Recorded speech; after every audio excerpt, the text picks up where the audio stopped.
global. Why? Because this is an answer to almost everything. Very exciting company, and it's not science fiction. These guys just got another injection of $160 million. They're based down in New Mexico in the US. They just got approval from the EPA in the US for their fuel, and they just signed a partnership with Audi to go test the fuel. Go and take a look at these guys if you want a bit of inspiration about game changers. So how's that for a bit of good news just to kick it off, right? Pretty good? Make you feel a little bit better? Makes me feel good. Thank you.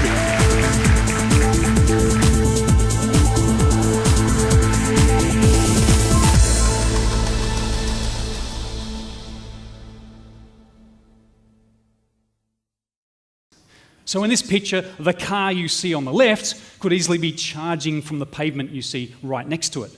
And the technology I'm going to use just to sort of talk about this is high temperature superconducting cable. It's simpler than it sounds, because superconductors are super good at conducting. That's pretty easy to remember. You don't have to go back to your high school physics for that one, right? Super good at conducting electricity. So good, in fact, that there are zero losses. There is no resistance, zero resistance in superconducting cable. Why does that matter? What can we do with that stuff? Well, it matters because renewable and sustainable energies today are completely unreliable.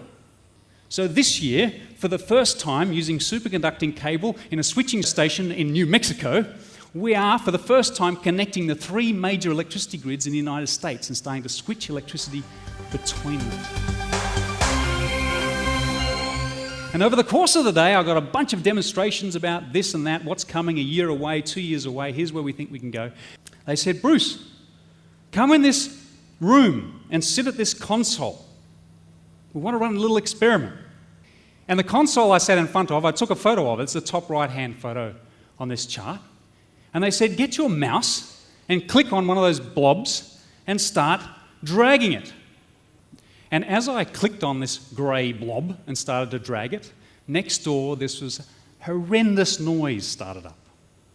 Clanking, grinding noise. Sounded like a Sherman tank was coming next door. They said, you know what you're doing?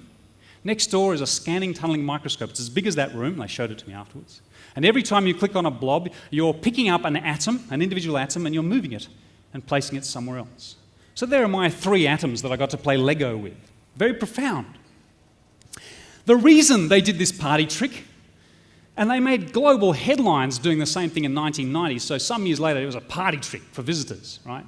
The reason was, they explained, they wanted me to understand that manufacturing, when it comes to IT, manufacturing the stuff that powers your products, isn't about 45 nanometer chipsets and 20 nanometers.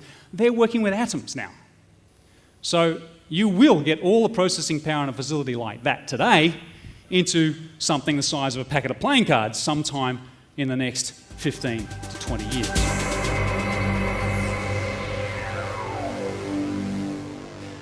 Well within the 10 years ahead, well within the next decade, you will see programmable objects that can change shape. Basic ones, no smarts, but think of the design studio here. But the real disruption's yet to hit, and it is, of course, about 3D printing inside the factory, inside the production chain, 3D printing done by the Audis and by the other manufacturers. Also called additive manufacturing, because it's about adding layers of material. And it's not about plastics, it's about metals. So here's 2 screenshots of objects being manufactured in titanium with 3D printers. The one on the right is a turbocharger impeller. I can't think of anything that needs to be put into a more harsh environment than a turbocharger with all that heat flowing through it.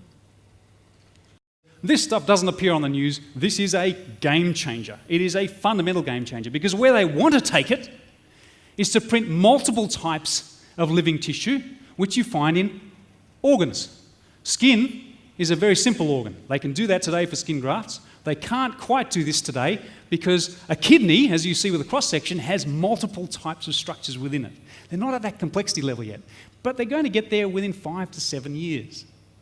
And then they want to do hearts, and then they want to keep going.